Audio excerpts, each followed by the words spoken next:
저에 대한 사실 뭐 굳이 말하자면 영화 대술자와 영화 학자가 나뉘어져 있는데 하여튼 그에 대한 말씀과 그리고 검열에 대한 이야기가 나오는데요.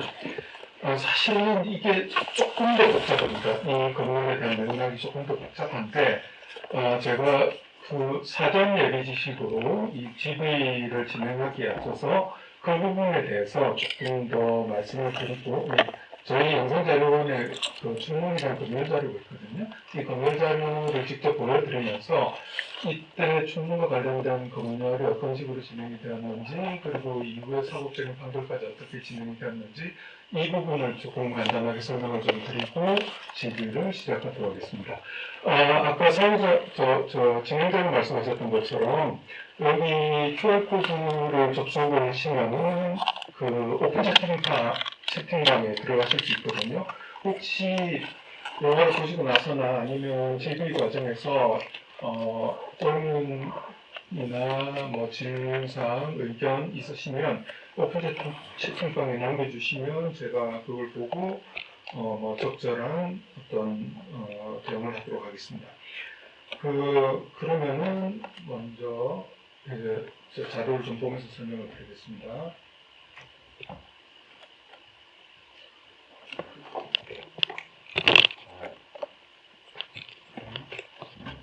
네,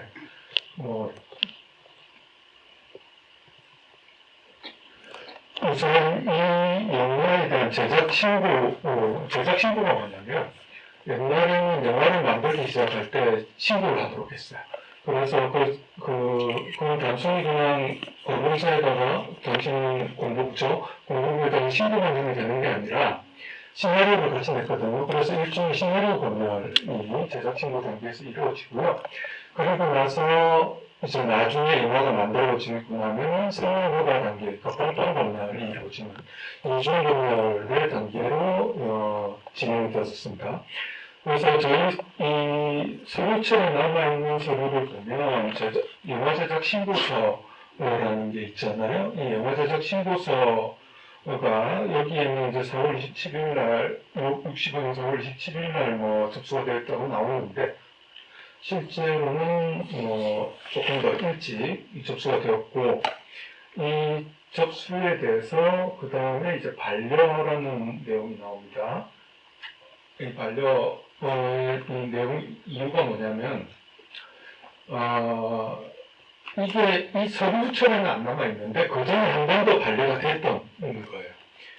조금 뒤에 제가 경과를 말씀드릴 텐데, 그래서 65년 1월 29일자로 이미 반려한 바 있는데, 그때도 이 배경이라는 일본 영화, 아까 비디오에서 나왔지만, 이 영화 원작은 다니자키 전이치로라는 일본 소설가의 동명기국 원작이고, 다케치 데스지라는 감독의 백인몽이라는 64년 영화가 원작입니다.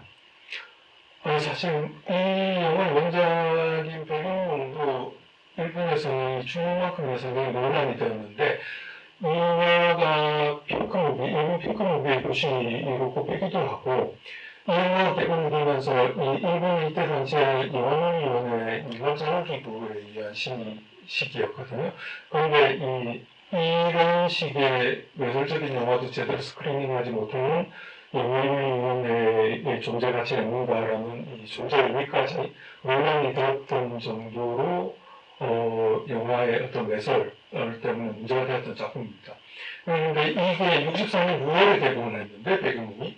근데 이미 64년 12월 달에 제작 신고를 하는 걸로 봐서 이때 당시에 얼마나 이 출문이 발빠르게 이 영화를 개수해서 이제 재제작을 하려고 했는지를 알 수 있는 부분이죠. 그런데 어쨌든 이 시기에는 일본의 원작이나 일본 영화를 리메이크하는 건 사실상 금지가 되어 있었습니다.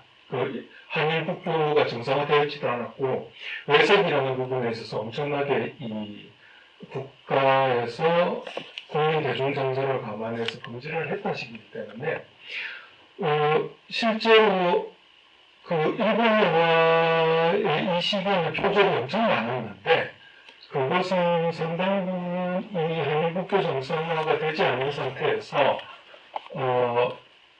저작권을 해결하려고 해도 공식적으로 해결하기도 어려웠던, 그래서 표절이라고 하지만 실제로 원작을 밝힌 경우에는 표절이라고 하기가 조금 애매해요. 그래서 이 영화의 경우, 충무의 경우에도 백일몽이라는 원작을 밝히고 있거든요. 그러다 보니까 표절이라고 보기는 좀 애매한 뭐 그런 상황입니다. 그런데 어쨌든 이건 백일몽의 표절이고 내용이 비속하다라고 해서 이제 그 제작 신고가 반려가 됐죠. 그랬더니 다시 제작사가 우리가 엄청나게 고쳤고 저속한 부분도 다 빼냈고 이렇게 해서 이제 건의서를 제출을 합니다. 그리고 나서 이제 다시 그러면 제작 신고를 내고, 그러니까 세 번만이죠. 12월 달에 한 번 냈다가 리젝 당하고 4월 달에 한 번 다시 4월 20일 날 리젝을 당하고 그 다음에 다시 4월 26일 날 내서 4월 29일 날 이제 제작 신고가 수리되는데 여기에 경위서가 잠깐 나와 있어요. 이때 당시 공부부에서 내부 보고용으로 이제 한 거죠. 그래서 12월 31일 날 제작 신고를 접수했는데 21일 날 앞에 서류에서는 29일로 돼 있는데 여기서는 21일 날 발표를 했다고 돼 있고 3월 16일 날 제명을 처음에는 원작 그대로 아마 백일몽으로 냈습니다. 그 다음에 충몽으로 바꾸고 계좌까지 해서 제작 신고를 접수했는데 다시 반려를 한 거죠. 실제로 계속 표절이고 내용이 미숙하다. 그래서 다시 건의서를 접수를 했고 27일날 지금 제작 신고를 접수를 한 상황이라고 되어 있습니다. 그래서 이제 수리하기로 하겠다라고 해서 이제 수리를 하게 되는 거죠. 그 다음에는 이제 본편이 상영이 될 때의 문제인데 이때는 백일몽의 표절은 문제가 아니고요. 갑자기 중앙정보부가 등장을 합니다. 이 시점에 본편상 검열을 할 때는. 그런데 중앙정보부가 이 시기에 영화 검열을 왜 관여를 하느냐? 관여를 하긴 했어요. 60년대 초부터 중앙정보부가 영화 검열을 관여하거든요. 그런데 중앙정보부가 영화 검열을 관여하는 경우는 대개 하나의 경우입니다. 방송영화나 정정영화처럼 혹시 방송 안보 상황이 문제가 될 수 있으면 중앙정보부가 관여를 했거든요. 심지어 이제 시네리오 검열 단계에서도 관여를 했는데, 근데 이 영화는 사실은 방송과 전혀 관계가 없잖아요. 그런데 갑자기 중앙정보부가 등장을 하고 있는 거죠. 여기에 이렇게 되어 있습니다. 5월 24일 날 상영화가 신청이 접수됐는데 26일 날 이제 심사를 실시를 했어요. 그런데 이제 중앙정보부, 여기 중정은 중앙정보부 일출인 말입니다. 중앙정보부가 재심을 요청을 했다고 됐어요. 그래서 이제 중앙정보부가 다시 재심을 실시를 하고 보류를 요청해요. 그랬는데 이제 공보부 나름대로 이제 자문위원회를 통해서 의견을 들어보니 3개처만 제안을 하면은 상영 허가를 할 수 있겠다라고 한 거예요. 그런데 이제 중앙정보부는 6월 다시 이 영화가 되게 외설스러우니 관계기관, 그러니까 검찰이나 경찰이죠. 관계기관과 협의해서 고발 조치하는 게 어떻겠느냐라는 의견을 제시합니다. 그런데 이제 6월 21일 공보부는 아니 우리는 그냥 자를 부분 자르고 그냥 공개할게. 그러니까 상영허가 낼 거야 라고 이야기를 하는 거죠. 이렇게 돼서 공식적으로 6월 30일 날 요 부분입니다. 제안사항인 거죠. 6개처의 제안사항인데 실제로는 이 여성에 대한 린치 장면이 하나로 그냥 치긴 했지만 실제로 다 소분하면 11개처예요. 그래서 여기 검열서를 보면 6개처라고 되어 있는데 6개처라고 되어 있는데 소분하면 11개처다.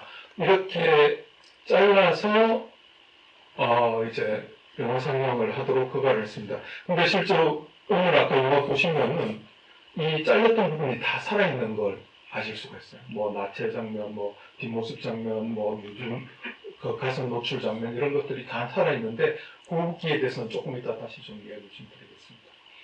그래서 7월 3일 날 이제 명보국장께서 공개를 합니다. 여러분을 꿈의 세계로 초대하는 내세전 국채 향연 이런 식의 홍보 문구를 달아가지고 공개를 했어요. 근데 특별히 흥행이 잘 된 것 같진 않아요. 예. 그리고 근데 이제 여기서부터가 이제 제가 좀 설명드리려는 내용인데, 이 영화가 만들어지고 있던 65년 3월 달에 어떤 사건이 있었냐면, 유영욱 감독님이 이 세계문화자유회의라는 세미나 자리에서, 이때 65년 2월 달에 이만희 감독님이 7인의 옆으로라는 영화를 만들어서 이 영화가 방공법을 위반했다고 해서 감독님이 구속이 되거든요. 65년 2월에. 그런데 이제 유영욱 감독님이 이 음악의 자유라는 제목의 글을 통해서 방공법 위반 혐의 사태에 대해서 비판을 한 거예요. 편협하다. 그러니까 이만희 감독님이 방공법 위반이 된 이유는 여러 가지가 있긴 있었는데 북한군을 너무 인간적으로 취급했다. 이런 이유가 있었어요. 여기에 대해서 이제 비판을 하고 정확하게 제가 이 전문을 찾아보지 못해서 확인할 수는 없는데 방공은 국시가 아니다. 방공은 일종의 수단이다. 자유를 위한 이런 논조의 말까지 했다. 라고 한 거예요. 그러니까 여기에서 문제가 생기죠. 아까 중앙정부가 왜 검열에 개입을 했느냐라는 이유가 이제 여기에서 나오는 겁니다. 이제 이 문제, 이 방공 국시가 아니다. 이 문제를 가지고 일종의 괘씸죄에 걸린 거예요. 중앙정부에. 그래서 7월 달에 이 오영 감독님을 65년 7월 달에 방공법 위반으로 걸고요. 그리고 66년 1월 달이 되면 방공법 위반하고 더 합쳐서 춤에 대한 음악 제조죄로 두 가지 건으로 병합해서 같이 기소를 하게 됩니다. 그러니까 7월 달엔 입건을 해서 이제 조사를 하는 단계고 66년 1월 달에는 검사가 이제 기소를 하게 되는 이런 단계로 이제 이어지게 되죠.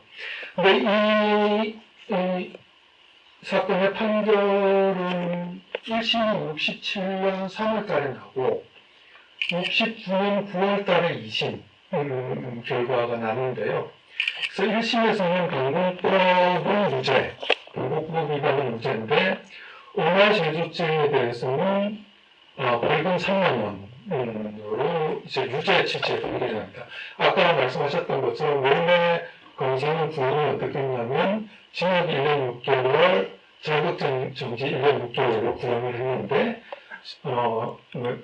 말하자면 많이 봐주는 거긴 하죠. 근데 어쨌든 벌금 3만 원으로 이제 판결을 해요. 근데 여기 이제 항소를 하신 거죠. 항소를 했는데 69년 9월 달에 이제 항소심에서 방공법은 무죄, 근데 이제 음악 제조 부분에 있어서는 이제 벌금도 아닌 선고유예라는, 선고유예는 이제 유죄기는 한데 선고를 일단 유예를 할게 라는 내용입니다. 집행유예보다도 훨씬 적은 이제 작은 범위의 이제 판결이라고 할 수 있죠.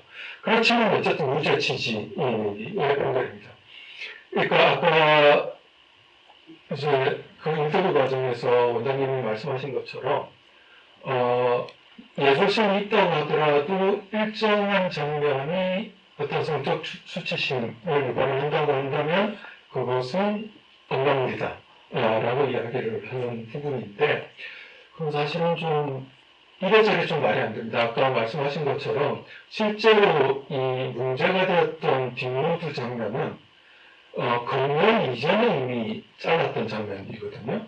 그런데 이제 그 검찰에서는 이게 촬영하던 당시 상황의 문제를 삼는 건데, 이거는 사실 음악 제조도 아니죠. 그런 식으로 따지면은, 예를 들면, 이제, 누드사진 작가들, 혹은 누드화가, 이런 부분도 다 음악 제조로 걸릴 수밖에 없다는 건데, 그건 하여튼 좀 이해할 수 없는 판결이긴 했습니다. 근데 이제 나중에 75년 소설 반영의 판결로 가게 되면, 그때는 부분적으로 성적 수치심을 유발하는 장면이 있더라도 전체적으로 예술성 인정이 되면 그건 음란물이라고 볼 수 없다. 이렇게 이제 판결이 나기도 하는 부분입니다. 그래서 이제 이런 식으로 이제 일지를 종합한 부분은 있습니다. 요거는 이제 일종의 사전 지식 부분에서 좀 말씀을 드렸습니다. 네, 그 비디오 에세이 뭐 얘기가 대충 들어있지만 조금 좀그 타임라인이나 이런 게 좀 굉장히 궁금하신 분들이 있을까 봐 간단하게 어떻게 만들어져, 비디오 에세이가 어떻게 만들어졌냐면 저는 제가 개인적으로 그 당시 했던 작업 중에 하나고요. 그때 제가 학원이 좀 많았어요. 전국제 판타지 영화제 집행위원장을 맡고 있으면서 영화진흥위원회 위원이었고 그리고 영상자료원, 영상자료원이 아니라 한국예술영화협회 영상 교수였습니다. 그래서 3종으로 갑질을 한 거예요. 왜냐면은 그 2004년에 전국제 판타지 영화제 개막식 때 뭔가 이렇게 마땅한 개막작을 잘 구할 수가 없었어요. 변명을 하자면. 그리고 그전부터 생각했던 게 좀 한국 영화, 그 중에서도 좀 고전 영화를, 그때는 디지털 복원도 없을 때라 복원 자체가 굉장히 어려웠을 때였는데, 한국 영화를 발굴해서 부천영화제, 판타스틱 영화제 덕기에 틀었으면 좋겠다. 1회 부천영화제 개막식을 할 때 멜리에스의 달색의 여행을 틀면서 부천 필하모니 오케스트라가 오리지널 음악을 연주해서 굉장히 반응이 좋았거든요. 그래서 한국 영화를 한번 그럼 해보고 싶다는 생각만 했는데 엄두가 나지 않더라고요. 그러다가 우연찮게 그 당시에 영상자료원에 제가 가끔 들락날락했는데 영상자료원이 전 이 영화가 없었다고 생각했어요. 충문이라는 영화 자체가. 왜냐면 한 번도 상영된 적이 없었으니까. 알고 보니까 필름 전체가 8건으로 되어 있는데 한 권이 약 10분 정도 뭐 됩니다. 7권, 8권은 사운드 네거티브가 없는 바람에 필름을 모르시는 분들은 뭔 말인지 모르겠지만 그냥 모르고 계세요. 전체 영화의 80분 분량 중에 마지막 약 15분 정도가 사운드가 없다 이렇게 생각하시면 돼요. 그러니까 네거티브가 없으니까 그때는 뭐 지금처럼 넉넉치, 뭐 지금도 넉넉치 않지만 더 넉넉치 않을 때라서 프린트를 안 만들고 있었던 거예요. 그러니까 이 영화를 기억하시는 분들이 있고 충분히 나왔을 때 제가 한 10살 정도 되면 이제 좀 익숙했나 봐요. 어른들이 보는 신문을 봤는지 문안이 뭔지도 모르면서 기억을 하고 있었어요. 굉장히 큰 사건이었던 거죠. 신문을 막 장식했던. 그래서 저도 그냥 그 영화는 없어졌나 보다 했는데 하도 없어진 영화가 많으니까 영상자료원에서 봤더니 네거티브가 있다는 거예요. 그래서 이제 생각을 했던 거죠. 그러면 영화를 보지도 않는 상태에서 무조건 그럼 마지막에 음악 사운드가 없는 부분을 한국 음악을 새로 만들어서 하면 어떨까?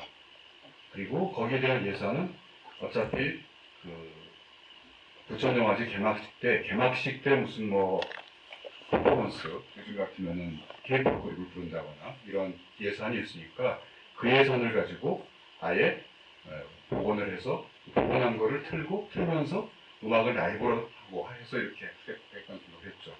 그리고 그 당시에는 남양주에 있는 영화진흥공사였죠. 그때. 영화진흥공사에 스튜디오가 있었는데 그 안에 후반 작업판이 돼 있었어요. 영화진흥위원회 시설. 네, 진흥위원회. 그래서 영진이에다가 이걸 좀 지원해줄 수 없나 그랬더니 자기들이 돈은 지원 못해주지만 후반 작업을 하는 것을 이제 어차피 작업을 하니까 그거는 뭐 일종의 한국 영화 뭐 진흥 사업의 하나로 지원할 수 있다 그래서 제가 이제 영진이 위원이었으니까 해줬겠죠. 위원이 이렇게 와서 막 얘기하니까 그래서 영진이에서 내가 하기로 하고 기술적으로 굉장히 복잡한 게 많습니다. 예를 들어 옛날 사운드 필름은 35mm 필름을 다 쓰지 않고 그걸 아끼려고 1일을 왼쪽에 녹음하고 2일은 오른쪽에 녹음하고 한 다음에 현상소에서 할 때 뒤집어서 현상을 하여튼 뭐 설명하면 막 머리가 복잡한데 이거를 복원하려니까 보통 일이 아니어서 어쨌든 사운드 내가는 완전히 새로 만들었고 이제 핵심은 이제 이 사운드가 없어진 7권, 8권의 사운드를 어떻게 채울 거냐는 거죠. 근데 두 가지 문제가 있어요.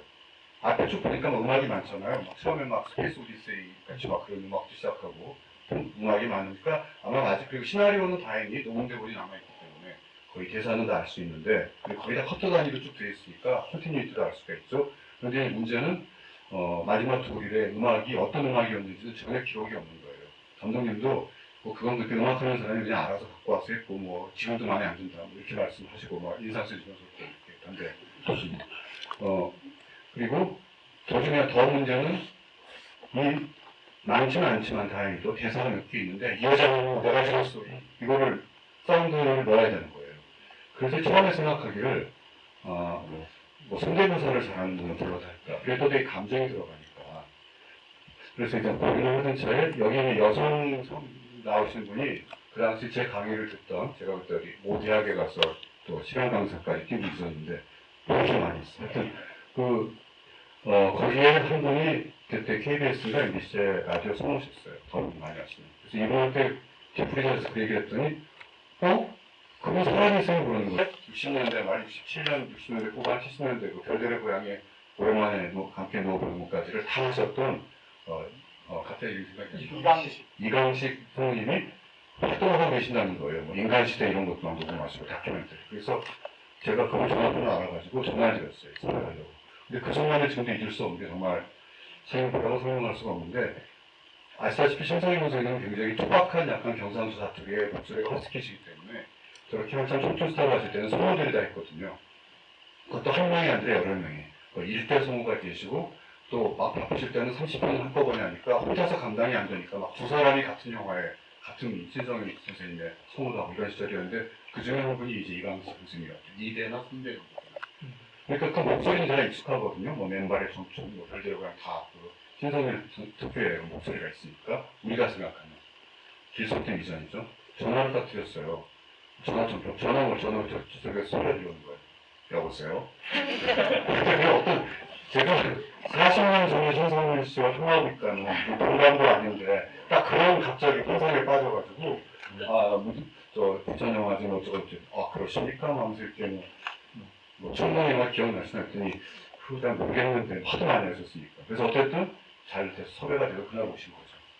그래서 요즘 같으면은 AI로 할 일을 아날로그로 그냥 그리고 이후 얼마 좀 지나서 좀 작고하셨어요. 지금 고인이 되셨는데 그래서 이 영화는 어떻게 보면 굉장히 그때 유현목 감독님도 저렇게 건강하셨고 또 조성우 음악 감독님이 그 당시 한국 영화에 뭐 봄날은 간다 많은 음악을 하셨는데 이분이 이제 하도 한국 영화 음악을 해서 돈도 많이 벌고 하셔서 그랬는지 모르지만 뭔가 좋은 일을 하고 싶어 할 것 같다는 생각이 들어가지고 또 무려 철학 박사시니까 네. 이 영화의 총론의 내용도 이해가 빠르지 않을까 싶어가지고 전화를 했더니 그때 이제 홍대 앞에 있던 녹음실에 가라고 해서 가서 또 막 좋은 일인데 이제 돈이 없고 했더니 뭐 그냥 하겠다고. 그래서 조성우 음악 감독님은 아까 보셨다시피 그때 또 어딘가 가서 이 영화를 이제 비디오를 일단 떴으니까 봐야 되는데 그래서 또 미디어트에 또 발표 붙어가지고 좋은 일이니까 그래가지고 또 거기도 공짜로 가서 이제 그 인터뷰하는 거는 지금은 사라진 광화문의 그 인민미술관 안에 있던 미디어트 거기에서 이제 지금 보니까 코멘터리 녹음을 한 거예요. 어떻게 보면 필름을 쭉 보면서 그 비디오 스크린으로 모니터를 보면서 감독님이 이렇게 제가 물어보는 대답을 하고 해서 저도 잊어버리고 있다가 그 오리지널 찍어놓은 것들은 다 있거든요. 저 영상 자료에 기증했습니다. 그래서 혹시라도 나중에 충몽이 블루레이로 나온다면 그걸 코멘터리 트랙으로 쓸 수도 있겠다라는 생각을 합니다. 그리고 뭐 되게 재밌는 말씀 많이 하셨어요. 그중에 정말 극히 일부만 쓴 거고 또 여러 가지 이제 검증할 수 없는 그런 얘기들 예를 들어서 검사가 본인한테 좀 되게 악감 좀 있어같이 또 저 여배우의 캐스팅 경위 또 그 당시에 한국 영화의 사정 등 되게 재밌는 뒷얘기가 많은데 그런 얘기를 다 집어넣으면 거미집 투구를 만들어야 될 것 같아서 생각을 하고요. 그런 배경이 있었고 그때는 잘 못 느꼈는데 살다 보면 그런 착각이 들 때가 있어요. 마치 지금 내 주변에 있는 모든 사람이 영원하고 이 모든 조건들이 그대로 있을 것 같지만 20년이면 한 사람의 삶에서는 긴 시간이지만 역사적으로는 그렇게 긴 시간도 아닌데 저 안에 있던 모든 것들이 지금 완전히 사라져버린 세계를 본 것 같은 그런 느낌이 들어서 저도 오늘 기분이 되게 이상했습니다. 그리고 그 자체가 하나의 기록이 되는 것이고 저만 안다고 생각하는 유머 코드를 좀 넣어놨거든요. 감독님 나중에 머리 쓸어 올리시는 걸 알지. 여성 리포터 앞에서 굉장히 외모에 신경을 쓰시는 쓰는 것들은 제가 많지는 않지만 그렇게 이 작업 때문에 몇 번씩 만나뵈면서 그냥 댄드럼적인 느꼈던 그런 건데 오늘 앞에 프로그램 보신 분들은 프로그램을 드셨겠지만 강소호 배우님이나 김도수 감독님이 얘기하신 것들도 제가 많이 공감이 되더라고요. 그래서 유영호 감독님을 생전에 가까운 곳에서 좀 보셨던 분이라면은 아마 이 영화 속의 카트커트에서 제가 이영호 감독님 어떤 부분을 담고 싶어했는지 아마 아실 거라고 생각합니다.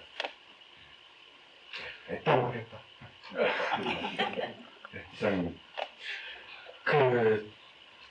그러니까 지금 원장님 말씀은 이 충문이라는 영화를 후대 다시 꺼내주신 게 이제 원장님이시라는 거잖아요. 그런 사람이 필요한 자리에 그 타이밍에 맞춘 제가 있었던 적이 있어요. 뭔가 했겠죠. 네. 근데 혹시, 그러니까, 근데 이 개막식에서 쓰겠다는 결정을 하셨을 때는 영화를 안 보신 상태였죠? 네. 그러면 나중에 영화를 보셨을 때는 어떤 느낌이셨어요? 큰일 났다. 왜요? 그러니까. 진짜. 예. 아니, 솔직히 하시잖아요. 막, 세트가 막 엉성하고, 음악도 막 촌스럽고, 그거는 지금 자기가, 뭐, 신동일 씨는 시동이가 여긴 어디? 나는 누구? 기준으로 계속 보시고, 사실 그럴 때니까. 30분 정신이 출연하는데 정신이 있겠어요. 제가, 뭐, 보통 때는 그래도 뭐, 되게 뻔한 역할인데, 여기는 전혀 듣도 보도 못한 역할. 세트상에 왔을 때 엄청 당황하셨을 것 같아요. 잘못 찾아왔나 싶어요. 근데 유현석 감독님과 이제 주변에 그 양상박 같이 보이는 그 스태프들을 보면서 안심을 하셨겠죠. 다 제대로 안 나오다. 그래서 근데 무슨 질문을 아니, 어떠셨냐는 건데. 그런데 저는 지금도 이렇게 생각해요. 우리가 이건 무슨 어떤 그뭐 국뽕이냐 아니면 뭐 부끄러운 과거의 문제가 아니라 이른바 정전 중심의 사고방식에서 좀 벗어날 필요가 있는 것 같아요. 한국 고전영화 볼 때는. 그렇다고 한국 고전영화를 컬트영화로 취급하는 건 아닌데, 가령 표절의 문제만도 그렇거든요. 사실 저 당시에 한국 영화에서 표절의 혐의를 쓸 수밖에 없었던 감독님들은 최근에 그 정정화 그 저희 박사님의 좋은 그 굉장히 기념비적인 저작이 있지만 어떻게 본다면 시스템 속에서의 약간은 희생자일 수도 있어요. 그러니까 저는 그 당시에 한국 영화에서 표절 시비가 일었던 것들은 일종의 원작자의 그 허락을 받지 않은 리메이크가 감독의 입장에서 느꼈던 것 같아요. 영화를 볼 수도 없고, 그리고 자기가 계약에 묶인 상태에서 영화사 사장이 뭐 이런 거 던져주면서 뭐 이거 한번 해봐라 그러면은 어떻게든지 그걸 가지고 영화를 만들어내고, 그러다가 이제 그러다가 또 그것 때문에 비난을 받고, 그래서 굉장히 그거는 지금도 이제 많이들 다 세상을 끝나셨지만 이 당시에 활동하셨던 시나리오 작가나 감독님들, 그리고 원로 영화인분들하고 얘기할 때는 굉장히 저희가 조심해야 될 부분입니다. 일단 그분들이 그런 것에 대해서 상처가 많으시고, 그렇지만 또 한편으로는 그것의 배경을 잘 이해하고 팩트 중심으로 우리가 기록을 남길 필요가 있을 것 같아요. 그래서 춘몽도 그런 예 중에 하나인데, 검열에 대해서도 사실은 우리가 시대별로 다 다르고, 아까 그 얘기는 빠뜨리셨는데 왜 검열에서 자르라고 한 장면이 네거티브에 나왔느냐. 제가 이해하는 바로는 틀리면 고쳐주세요. 보통 우리가 검열에서 이제 자르라고 그러면 잘랐겠죠, 당연히. 근데 자르는 방법이 두 가지가 있어요. 네거티브 자체를 그냥 잘라버리는 게 있고, 그 다음에 네거티브는 그냥 건드리지 않은 상태에서 프린트를 한 다음에 프린트를 잘라가지고, 어차피 전국 극장에 갈 때도 뭐 많아야 16편, 8개가 가니까, 그리고 네거티브를 건드린다는 거는 물론 그 네거티브가 소중한 것도 있지만 굉장히 번거로운 작업이에요. 여러 가지로 잘라내고 뭐 또 뭐 가지고 있지. 그러니까 아마도 그게 합법적이었는지 아니면은 불법인데 그 내용을 통해서 이런지 몰라도 그냥 분명히 검열에 잘린 장면들이 극장에 걸린 프린트에는 저희가 남아있는 프린트를 대주해 보면 프린트에는 잘려 있는데 네거티브는 온전히 남아있고요. 그래서 충분도 그런 비슷한 케이스인 것 같고, 대표적인 게 이어도 같은 케이스예요. 이어도 보면은 완전히 지금 남아있는 거는 100% 김기현 감독님이 찍으신 그대로거든요. 그렇지만 오늘날의 기준으로 봐도 극장에 걸리면 정말 문제가 될 것들이 분명히 있죠. 그래서 시기별로 다릅니다. 그게. 아마도 영화계가 좀 돈이 많고 배우들이 잘 통하던 시절에는 네거티브가 온전했던 것 같고, 갑자기 막 유심히해가지고 막 살벌해지면은 네거티브까지 다 자르고, 그래서 바보의 인생 같은 경우에는 네거티브까지 잘려가지고 몇몇 장면들, 거의 20분 정도가 없어요. 명령 찾을 수가 없는 거죠. 아마도 중앙정보부 안기부를 거쳐서 국정원 참고 어디쯤에 있지 않을까 하는 생각도 하는데, 뭐 아직 거기까지는 저희가 찾아보지 못했습니다. 맞나요? 그러니까 뭐 대충 아시는 분들은 아시겠지만 우리가 옛날에 필카 쓰신 분들은 아실 텐데, 처음에 사진을 찍으면 색깔하고 이 방향이 다 반전이 된 음화, 그걸 이제 네거티브라고 하죠. 그러니까 마이너스 전에 상태로 이제 나오는 거고, 그대로는 영화관에서 상영을 못 하거든요. 이걸 다시 반전을 시켜서 상영용으로 이제 프린트로 이제 만들어서 복사를 해서 상영을 하게 되는데, 그러니까 네거티브는 원본이라고 볼 수 있어요. 그래서 검령관들이 대개의 경우에는 네거티브는 손을 안 댑니다. 그리고 또 나중에 이게 어디 뭐 해외 영화제에 낸다든지 이럴 때는 또 잘랐던 장면을 붙여서 내야 될 수도 있고 수출한다든지 그럴 수 있기 때문에 네거티브는 손을 안 대고 이제 생명은 그때는 6벌 정도가 표준이었거든요, 전국적으로. 그래서 6벌, 한 벌 한 벌마다 다 일일이 다 잘라서 그것들 생명용으로 이제 통제를 했던 시기예요. 그래서 프린트가 없고 네거티브만 있는 영상 자료의 상태에서는 그때 공연에서 잘린 장면들이 다 살아있습니다. 근데 이거를 우리가 제대로 알리지 않고 디지털해서 뭐 서비스를 하거나 뭐 하면은 엄청난 착각들을 하게 하는 거죠. 60년대 저런 장면들이 가능했어? 이런 착각들을 줄 수밖에 없는 그런 상황인데, 사실은 특히 이제 뭐 예를 들면 신체 노출이라든지 이런 것들이 어느 시점부터 가능했는가 이런 걸 이제 정밀하게 따지면 검열 연구자들 입장에서는 엄청난 곤란을 줄 수밖에 없는 그런 상황입니다. 그래서 이제 좀 약간 얘기가 비슷하지만 영화를 연구할 때 여러 가지 방법이 있겠지만 영화를 그냥 뭐 미학적인 대상, 작가의 성장물 이렇게만 본다면은 그냥 작품만 보고 이런가 흡수구수만 하면 되겠지만 이 영화가 만들어졌던 맥락을 정확하게 알아야만 비로소 해석할 수 있고 지금처럼 불필요한 아주 그 시대에 대해서 오해할 수 있는 여지가 많기 때문에 저는 영화 연구의 출발은 언제나 실증적인 연구부터 시작을 해야 된다고 생각을 하고요. 그리고 그런 실증적인 연구 중에서도 물론 구술 자료도 있고 신문 기사도 있고 많지만 가장 중요한 건 일체 자료라고 생각을 합니다. 그러니까 감독이나 작가들이 직접 썼던 메모랄지 유필, 특히 일기장. 여러분 영화에 보시면 일기장 좀 기증해 주세요 나중에. 제가 팔아보신다 보장합니다. 그러니까 이런 일체 자료들을 그리고 없어지지 않게 정말 수집하고 보존하고 보관하는 것이 저희 영상자료원이 해야 되는 굉장히 중요한 일 중에 하나이고 사실은 그런 쪽에 관심을 돌리고 좀 의식적으로 노력을 한 것도 많이 오래된 것 같지는 않아요. 저희 안에 연구 기능이 생기고 뭐 한 10여 년, 20년 전에 그리고 이제 그래서 벌써 80년대, 90년대 한국 영화에 대한 기록들도 지금 찾아보면 없는 것들이 많아요.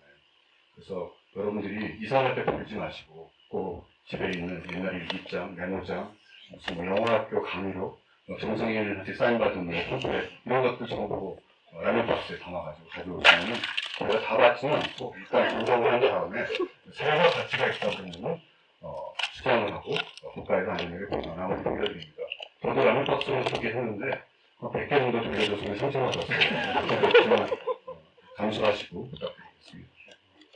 제가 아까 원장님께서 후지잖아요라고 말씀을 하셔가지고 너무 안심이 되는 거예요. 왜냐면 제가 오늘 지금 이 자리에서 이거 좀 솔직히 후진데 이거를 어떻게 이 보장을 잘해서 말씀을 드려야 될까 그런 걸 계속 생각하는데 원장님 먼저 이렇게 척벌해 주시니까 저는 너무 안심이 후지라는 거죠. 나쁜 것도 아니고 부끄러운 것도 아니에요. 그 후지라는 것 자체가 기록이고 왜 후질 수밖에 없었는지 그리고 그걸 후지라고 보는 우리는 혹시 문제가 없는지 그런 생각을 해야 됩니다. 근데 또 이런 건 있죠.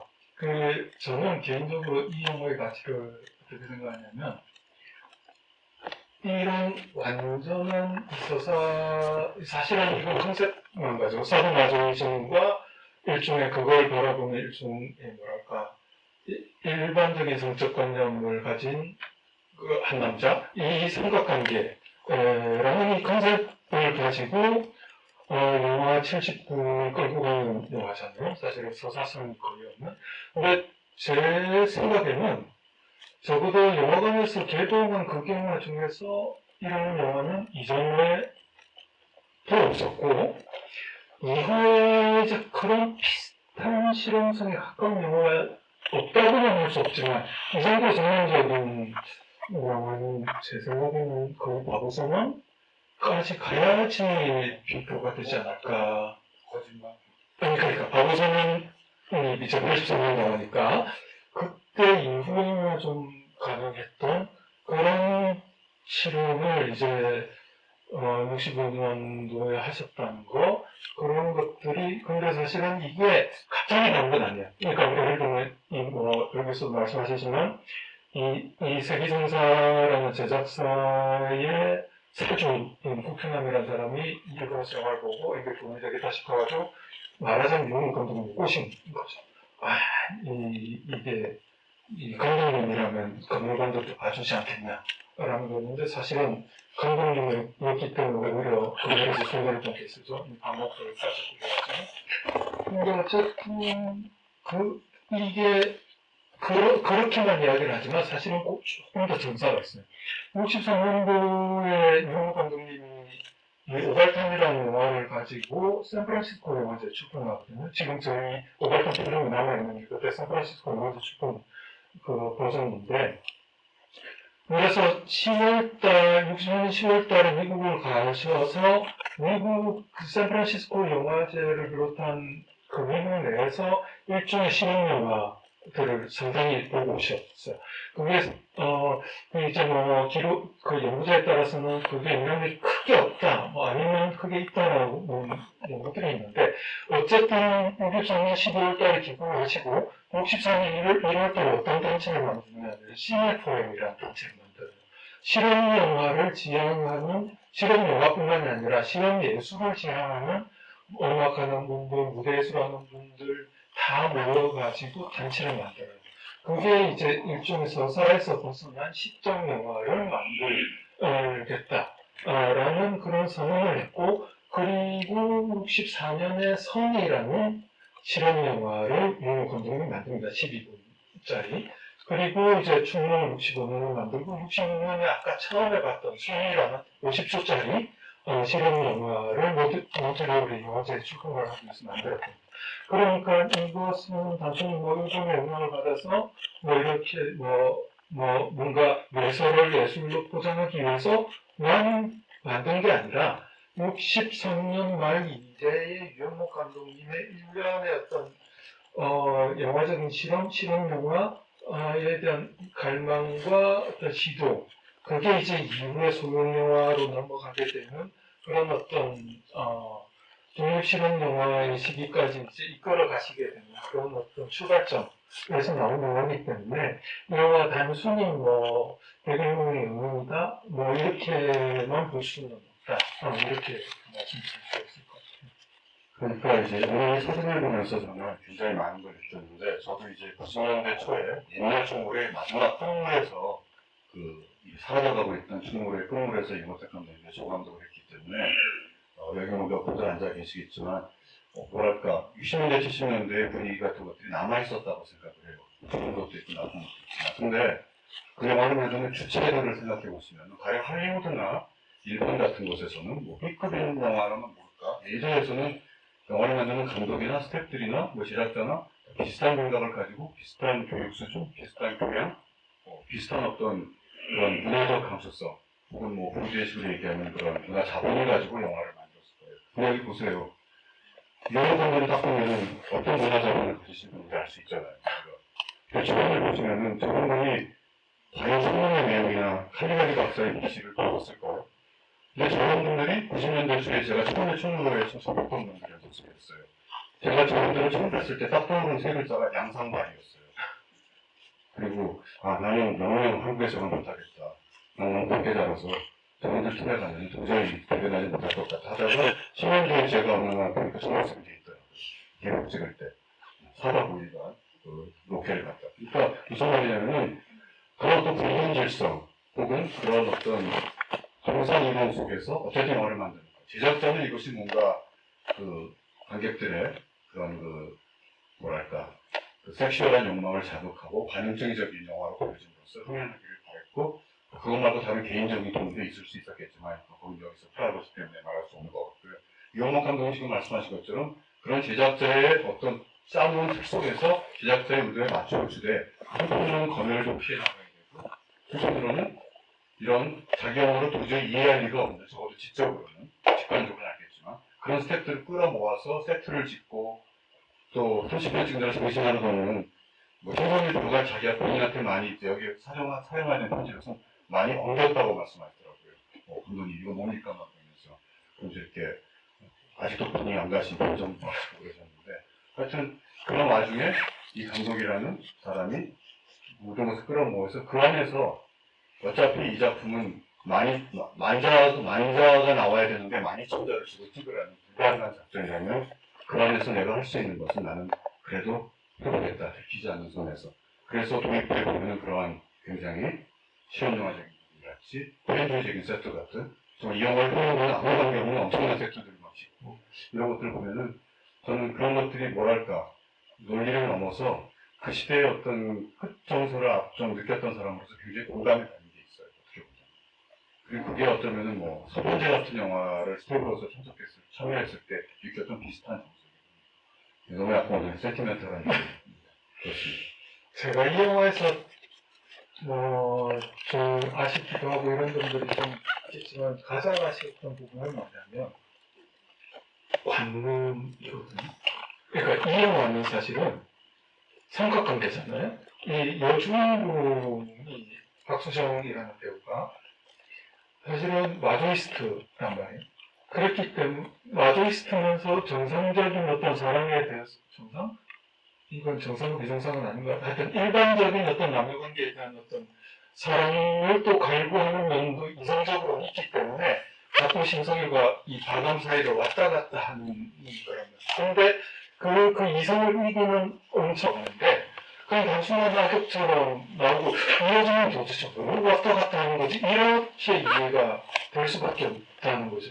그러니까 그 부분이 참 좀 아쉬운 부분인데 또 제가 최근에 이제 이원국 감독님 구술 책을 쭉 다 읽고 이제 이 영화에 대한 이제 구술도 보면서 저 옛날에 K-팝스타라는 프로그램에서 박진영 JYP가 거기 출연하는 이 지망생한테 뭐라고 한 말이 내가 기억이 나냐면 저 친구는 몸에 춤이 없어 라고 이야기를 해요.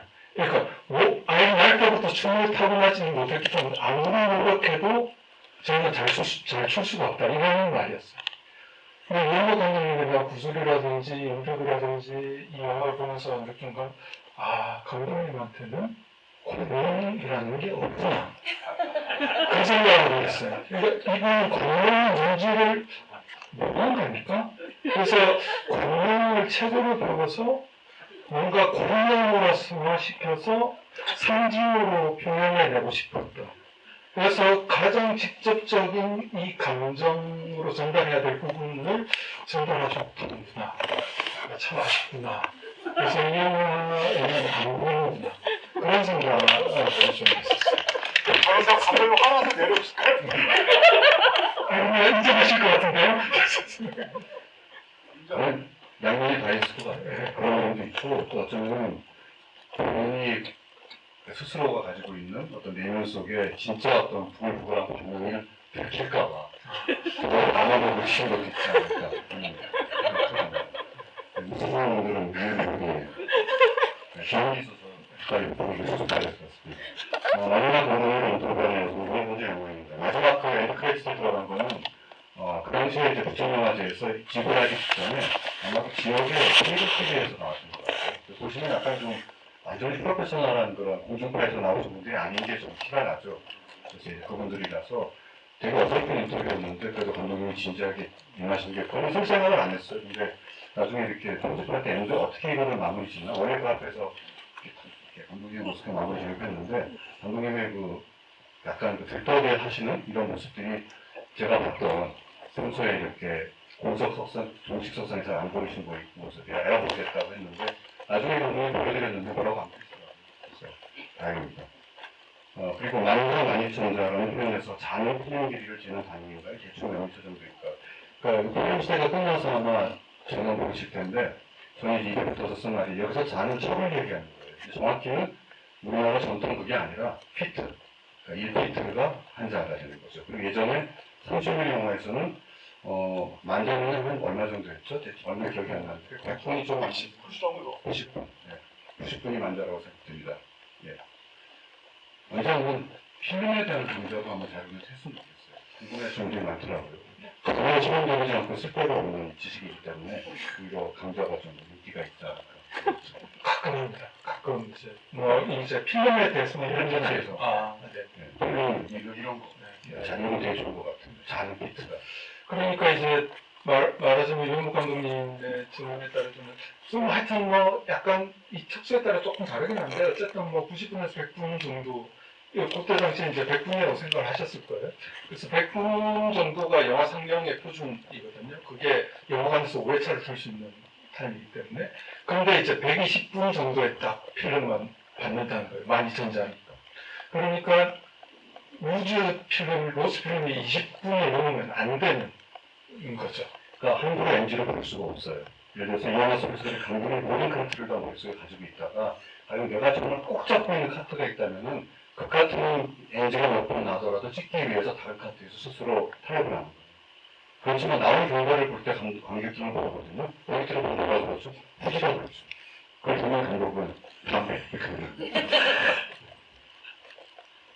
그러니까 요즘처럼 디지털로 무한정으로 거의 그 막 포토를 찍는 사람들은 이해를 못하겠지만 저처럼 이렇게 8mm부터 필름으로 작업했던 사람들은 필름은 돈이고 그리고 그것은 뭐 시간이 돈이고 그리고 한 카트 한 카트를 찍기 위해서는 정말 철저하게 리허설한 다음에 첫 카트에서 딱 오케이가 나는 그리고 정말 중요한 카트가 아니라면은 어느 선에서 적절하게 타협하는 결정하는 그래서 이제 감독이 외롭고 어려운 직업일 수밖에 없죠. 근데 그것이 주는 또 굉장한 밀도가 있고 정말 현장의 어떤 집중감이나 이런 것들은 요즘에 디지털 영화를 찍는 사람들과는 전혀 다른 문화였던 것 같아요. 그래서 많이 느끼셨겠지만 예전에 감독님들하고 저도 마찬가지일 텐데 인터뷰를 하면은 그저께 머리는 누가 만났고 머리는지는 기억을 잘 못하시는데 40년 전 현장은 정말 뚜렷하게 하나하나 다 물어보면 답이 다 나옵니다. 그 당시 어때는 쫙 소리고 일어나지 막 이러시면서 생생하게. 근데 그거는 감독님들이 유난히 기억력이 좋다 그런 것이 아니라 영화를 찍는 작업 자체, 그것이 특히 그 당시에 이런 필름으로 찍는 상업 영화의 촬영 현장이 저녁에 표정을 보세요. 무섭지 않으세요? 무당이 특정 집중해서 저를 보면서 영화를 찍고 있다고 생각했으니까 그 강한 밀도와 집중도가 굉장히 강하게 머릿속에 이렇게 각인이 되는 것 같습니다.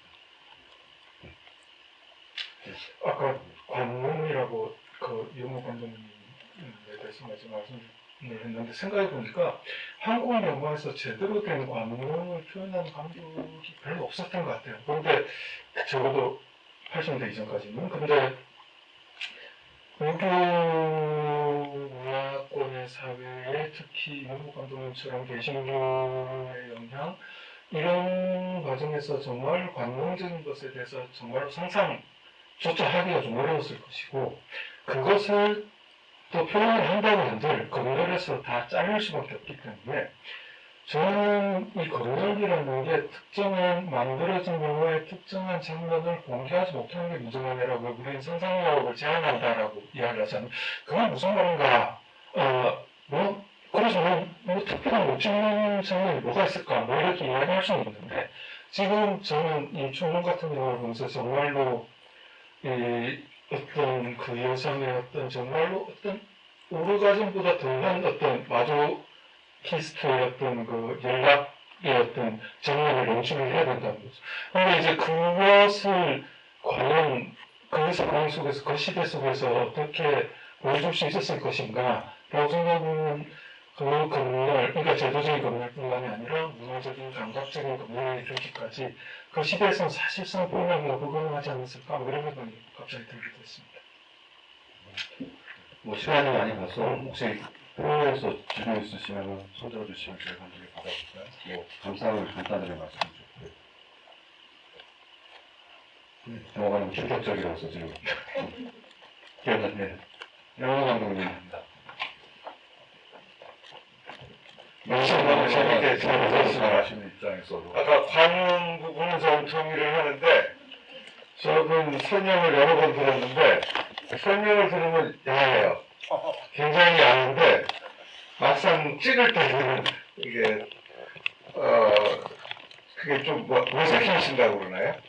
본인 스스로가 좀 어색해 하셔서 그런 관용이 좀 확보가 잘 안 되는 면이 없잖아 있다 이러고 아까 말씀하신 것 중에 그 미국에서 실험 영화를 샌프란시스코 영화제 가서 많이 보고 하는 거 아니냐. 근데 저는 사실 오바이탄도 그 네오리얼리즘이나 이 사실 노벨바그 기법의 영화 단지 이제 주제라든가 이게 그래서 한국적 리얼리즘이라고 하는 건데 오히려 이제 이 감독님뿐만 아니라 많은 분들이 이제 미국 영화를 봤어도 역시 이제 프랑스라든가 유럽 쪽 영향을 많이 받지 않았나. 그리고 이 감독님도 이제 25년생이니까 20대 때 가장 심취했다고 했던 게 이제 조나월 있잖아요. 그러니까 이제 러시아 문화 뭐 이렇게 그 시대가 또 굉장히 그 다양하게 문화를 받을 때잖아요. 그래서 저는 오히려 좀 그쪽 영향을 더 많이 받으셨다고 생각하는데 아까 미국 말씀을 하셔서 어느 게 더 빠진가 한번 궁금했었죠.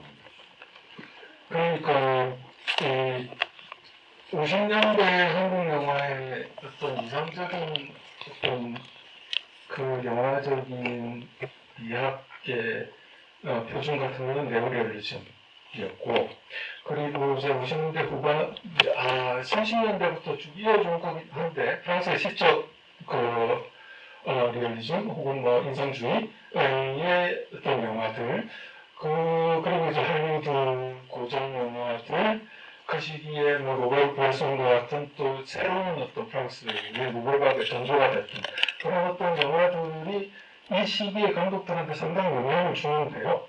윤석 감독은 그 영향을 다 받으셨고, 특히 이제 러시아 문화주까지도 다 영향을 받으셔서 오발타는 그래서 리얼리즘이라고 하는 게 맞는 것인가? 그러면 오히려 형식주의, 그냥 표현주의적인 영화라고 해야 되는 것 아니냐? 뭐 이렇게 이야기하는 경우도 많습니다. 근데 이제 제가 드리는 맥락은 이제 그런 식의 극영화 안에서 어떤 기법적이랄까, 이제 이현무 감독님 본인의 표현을 테크니션으로서의 어떤 영향들을 이제 녹여 넣었던 그런 어떤 단계에서 이제 조금 더 전면적인 어떤 실험 영화의 단계로 이전하는 그 과정에서 63년도 샌프란시스코 영화제에서의 어떤 보고 오는 영화들 이라든지 그 시기에 미국의 아메리칸 유신문화가 이제 막 태어나는 그 당시의 어떤 분위기 이런 것들로부터 영향을 받지 않았을까 하는 실제로 이제 그렇게 이제 그걸 이제 조금 나눠서 볼 필요가 있을 것 같습니다. 제가 좀 안에 좀 덮기도 하고 해서 이제 마무리할 단계로 가야 될 것 같은데요. 또 질문 있으신 분? 네, 그리고 여기 질문이 하나 굉장히 좀 형이상학적인 질문인데 이 질문을 읽어드리고 답을 하고 그리고 이제 마무리로 들어가겠습니다. 영화와 역사는 객관적일 수 없다고 생각하는데 성적 표현 또한 분위기마다 다르지 않을까요? 여성의 성적 이미지가 남성의 관점에서 무시되고 표현되던 시대에 사랑과 쾌락 사이에 자신의 성적 정체성에 혼란을 겪는 여성을 표현한 것으로 매우 감각적이고 고급스럽게 생각합니다. 이런 측면에서 여성 관객의 관점 또한 무식해진 연출이 아닐까요? 상당히 설득력 있는 지적이신 것 같고요. 사실 그 당시에 그 한국 영화 전체를 우리는 흔히 예전 영화를 볼 때 걸작, 정정 예술을 보기 때문에 그 당시에 일반 대중들이 봤던 영화들은 어땠는지를 조금 간과하기 쉬운데 예를 들어 60년대 이 춘몽이 만들어졌던 중후반 때 한국 영화 전체를 본다면은 이 정도면은 상당히 남성 중심주의적인 시각에서는 많이 벗어나 있는 거예요. 그렇다면 그게 이제 여성 관객까지 의식한 것이냐라는 거는 정말 감독님에게 여쭤보지는 알 수가 없는 것이지만 감독님의 일련의 작품들, 예를 들어 김약국의 딸들이나 장마나 또 이런 영화들을 보면은 거기에 등장하는 여성 캐릭터들을 그리는 방식이나 또 거기에서 여성들의 감정을 다루는 방식은 물론 굉장히 역사적이고 사회적인 맥락 속에서 인물을 만들고 있지만 당대의 다른 감독들이 대중영화 속에서 여성을 바라봤던 시각과는 확실히 차이가 있는 건 사실입니다. 성인의 영향도 있지 않았을까요? 두 분 다 굉장히 독립적인 예술가로서의 삶을 영위하시는 거기 때문에 적어도 유영욱 감독님의 작품 속에서는 여성을 어떤 독립적인 정말 너무나 당연한 사실이긴 해도 독립적인 주체로 보는 시각만큼은 어느 영화나 분명히 있는 것 같다는 생각이 듭니다. 반응적인지 모르겠어요. 그러면은 제가 오늘 약간 좀 흥분해가지고 너무 이렇게 결례가 될 만한 말을 많이 한 것 같은데 제가 다 한 것 같아요. 소설을 100년을 준비하면서도 자연스럽게 우리가 그냥 오발평만으로 만들어진 유영목 감독님의 이미지보다도 훨씬 더 다층적이고 다양하고 다채로운 작품들 세계를 가지고 계신 분이고 어쩌면은 유영목 감독의 이름도 들어보지 못한 새로운 세대들이 정말 비로소 유영목 감독의 영화를 진짜로 받아들이고 해석할 수 있는 세대가 아닌가 하는 생각을 해서 앞으로의 연구와 또 유영목 감독의 작품에 대한 관심이 기대되는 바입니다. 자료에 뭐 할 일 있으면 언제든지 연락 주십시오. 네. 갑자기 든 생각인데, 이제 저도 아까 충분이라는 영화에 대해서 약간 부족하다고 할까, 제가 느낀 부분에 대해서 말씀드렸는데, 사실은 모든 영화, 어떤 영화는 시대를 벗어나서도 일정 고정적인 어떤 감흥을 쭉 주는, 예를 들면 배너 같은, 바람과 함께 사라지다 같은 그런 영화가 있는 반면에, 한국 영화사는 세계 영화사 속에서 특별하게 인정을 받을 수밖에 없는 그런 영화들도 있거든요. 그거는 지금 와서는 좀 정성을 수 있겠지만, 예를 들면, 전원포 탱킹을 지금 와서 거기에 뭐 되게 막 감동적이고 감동을 받고 이러지 않죠. 오데사의 대전신 뭐 이렇게 대단합니까? 근데 그때 당시 그것을 통해서 세계 영화사의 어떤 흐름에 영향을 주었던 그런 어떤 작품이란 측면에서 어떤 영화사적인 의미가 있는 건데, 저는 충분히 지금 이 영화가 지금의 어떤 완성도 기준으로 잘 만들었다 못 만들었다 이런 비판의 대상이 안 된다는 것은 아니지만, 그 시기의 어떤 한국 영화계의 어떤 흐름 속에서, 한국 영화사의 흐름 속에서 다시 한번 살펴봐야 되지 않을까, 이런 생각이 들었습니다. 예. 오늘 뭐 보니까 처음부터 계속 자리를 막 6, 7시간 지켜주신 분들 많이 계신데요. 다 유영목 감독님을 기억하고 기념하고 또 그분의 작품들을 계속 지켜나가는데 다 동감하시는 분이라 생각하고요. 이제 앞으로도 많은 성향이 남아있으니까 보시고 또 유튜브에도 또 많은 작품 올라가 있으니까 주변에 많이 알려주시기 바랍니다. 네, 오늘은 여기서 마치도록 하겠습니다. 감사합니다. 감사합니다.